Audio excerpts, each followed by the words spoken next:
Start recording.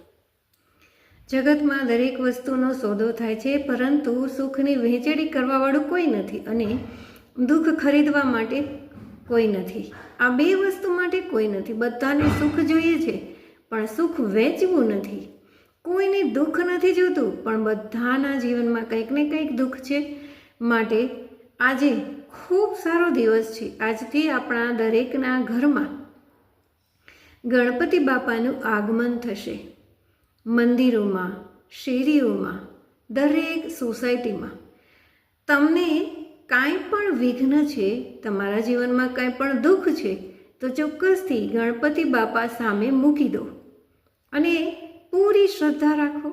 તમારા દુઃખ દૂર થશે. વિઘ્નહર્તા નામ પડ્યું છે તો એમનેમ તો નહીં પડ્યું હોય ને.